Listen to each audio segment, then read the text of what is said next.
ఇది తెలంగాణ ప్రభుత్వం విడుదల చేసిన ప్రజాపాలన దరఖాస్తు అప్లికేషన్ ఫారం. కాంగ్రెస్ ప్రభుత్వం అమలు చేస్తున్న 6 గ్యారెంటీల లబ్ధిని పొందేందుకు ఈ అప్లికేషన్ ఫారంలో అడిగిన అన్ని వివరాలను కరెక్ట్ గా నింపాల్సి ఉంటుంది. ప్రజాపాలన దరఖాస్తులను ఎలా నింపాలో ఈ వీడియోలో చూద్దాం. ఈ దరఖాస్తు సంఖ్యను ప్రభుత్వం వారు చూసుకుంటారు. మీరు దీంట్లో ఏం రాయకండి. కుటుంబ వివరాల కింద మీరు కొన్ని వివరాలు రాయాల్సి ఉంటుంది. ఇక్కడ మీ పూర్తి పేరు రాయండి. ఇక్కడ ఇంటి యజమాని స్త్రీ అయితే స్త్రీ అని టిక్ చేయండి, పురుషుడైతే పురుషుడి దగ్గర టిక్ చేయండి, ఇతరులైతే ఇతరుల దగ్గర టిక్ చేయండి. మీరు ఏ సామాజిక వర్గానికి చెందినవారో ఇక్కడ టిక్ చేయండి. ఎస్సీ అయితే ఎస్సీ దగ్గర, ఎస్టీ అయితే ఎస్టీ దగ్గర, బీసీ అయితే బీసీ దగ్గర, మైనార్టీ అయితే మైనార్టీ దగ్గర టిక్ చేయండి. ఎస్సీ ఎస్టీ బీసీ మైనార్టీ కాని వారు ఇతరుల దగ్గర టిక్ చేయండి. ఇక్కడ వారి పుట్టిన తేదీ, పుట్టిన నెల, సంవత్సరం వరుసగా ఇవ్వండి.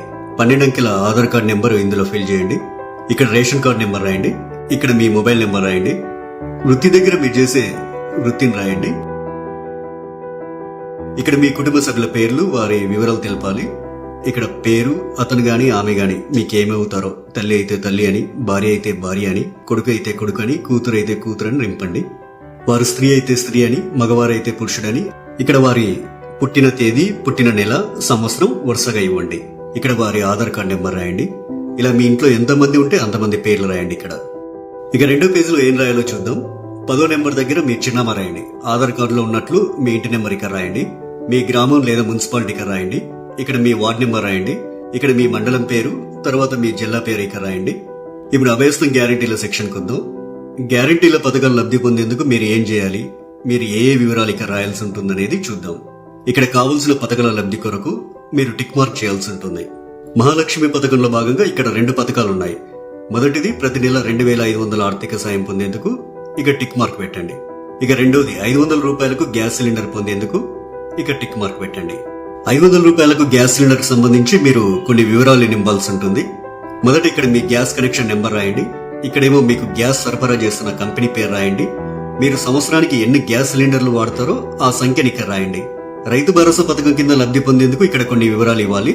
రైతులు ప్రతి ఏటా ఎకరానికి 15,000 రూపాయలు పొందేందుకు ఇక్కడ వివరాలు ఇవ్వాల్సి ఉంటుంది.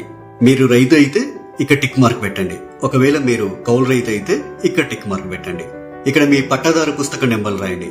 మీరు సాగు చేస్తున్న భూమి వివరాలు అంటే సర్వే నెంబరు, విస్తీర్ణం అలాంటి వివరాలన్నీ ఇక్కడ రాయండి. మీరు వ్యవసాయ కూలీలైతే ఏటా ఇచ్చే 12,000 రూపాయల కోసం ఇక్కడ టిక్ మార్క్ చేయండి. ఇక్కడ మీ ఉపాధి హామీ కార్డు నెంబర్ రాయండి. మరో గ్యారంటీ ఇందిరమ్మ ఇండ్లు పథకం లబ్ధి కొరకు ఇక్కడ కొన్ని వివరాలు ఇవ్వాల్సి ఉంటుంది. ఇల్లు లేని అర్హులైన కుటుంబం వాళ్ళు ఈ వివరాలు ఇవ్వాలి. ఇంటి నిర్మాణం కోసం ఆర్థిక సాయం పొందేందుకు ఇక టిక్ మార్క్ చేయండి. ఇక అమరవీరులు మరియు ఉద్యమకారులు 250 చదరపు గజాల ఇంటి స్థలం పొందేందుకు ఇక్కడ కొన్ని వివరాలు ఇవ్వాల్సి ఉంటుంది. మీది అమరవీరుల కుటుంబం అయితే ఇక్కడ టిక్ మార్క్ పెట్టండి. ఇక్కడ మీ కుటుంబంలోని అమరవీరుల పేర్లు రాయండి. వారు అమరులైన సంవత్సరం రాయండి. FIR నెంబర్ రాయండి. డెత్ సర్టిఫికెట్ నెంబర్ రాయండి. ఒకవేళ ఉద్యమకారులైతే మీరు తెలంగాణ ఉద్యమంలో పాల్గొన్నట్లయితే అవును అని ఉంది కదా, ఈ బాక్స్ దగ్గర టిక్ మార్క్ పెట్టండి. ఒకవేళ పాల్గొనకపోతే కాదు అనే బాక్స్ దగ్గర టిక్ మార్క్ పెట్టండి. అవును దగ్గర టిక్ మార్క్ పెట్టినట్లయితే కొన్ని వివరాలు రాయాల్సి ఉంటుంది. సంబంధిత FIR నెంబర్ మరియు సంవత్సరం ఇక్కడ రాయండి. ఒకవేళ జైలుకు వెళ్లి ఉంటే ఆ వివరాలు ఇక్కడ రాయండి.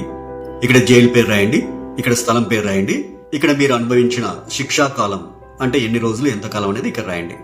తరువాత గృహజ్యోతి పథకం. గృహజ్యోతి పథకం కింద ప్రతి కుటుంబానికి 200 యూనిట్ల కరెంటు ఫ్రీగా ఇస్తుంది కాంగ్రెస్ ప్రభుత్వం. ప్రతి నెల దాదాపు మీరు ఎన్ని యూనిట్ల కరెంటు వాడతారో ఆ వివరాలు ఇక్కడ ఇవ్వాల్సి ఉంటుంది. 100 యూనిట్ల వరకు వినియోగిస్తే ఇక్కడ టిక్ చేయండి.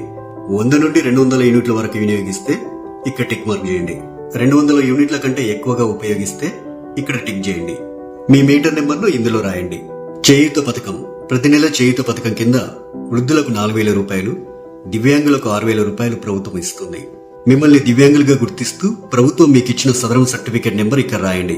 మిగతా వారు వృద్ధులైతే ఇక్కడ, గీతా కార్మికులైతే ఇక్కడ, డయాలిసిస్ బాధితులైతే ఇక్కడ, బీడీ కార్మికుల జీవన భృతి పొందే వాళ్ళైతే ఇక్కడ, ఒంటరి మహిళా జీవన భృతి పొందాలనుకునే వారు ఇక్కడ, వితంతు పెన్షన్ కోసం ఇక్కడ టిక్ మార్క్ చేయండి. చేనేత కార్మికులైతే ఇక్కడ టిక్ మార్క్ చేయండి. ఎయిడ్స్ వ్యాధిగ్రస్తులైతే ఇక్కడ టిక్ మార్క్ చేయండి. పైలేరియా బాధితులు ఇక్కడ టిక్ మార్క్ చేయండి. బీడీ టేకేదర్ జీవన భృతి వాళ్ళు ఇక్కడ టిక్ మార్క్ చేయండి. ఈ అప్లికేషన్ ఫామ్ కు మీ ఆధార్ కార్డ్ జిరాక్స్, తెల్ల రేషన్ కార్డ్ జిరాక్స్ కాపీని జత చేయాల్సి ఉంటుంది. ఇక్కడ మీ సంతకం, ఇక్కడ మీరు అప్లికేషన్ ఇచ్చిన తేదీ రాయండి. మీ ఊర్లో ప్రజాపాలన సదస్సులు పెట్టినప్పుడు ఈ అప్లికేషన్ ఫామ్ తీసుకెళ్లి వారికి ఇవ్వాలి. ఇక చివరిగా ప్రజాపాలన దరఖాస్తు రసీదు ఉంటుంది. ఇందులో మీ నుంచి దరఖాస్తు తీసుకునే అధికారి కొన్ని వివరాలు రాసిస్తారు. ఈ రసీదులో అధికారి దరఖాస్తు సంఖ్య రాస్తారు. అభయస్మన్ గ్యారెంటీలకు సంబంధించి టిక్ మార్క్ చేస్తారు. తదితర వివరాలన్నీ కూడా రాస్తారు. చివరగా అధికారి తన సంతకం చేసి మీకు రసీదునిస్తారు.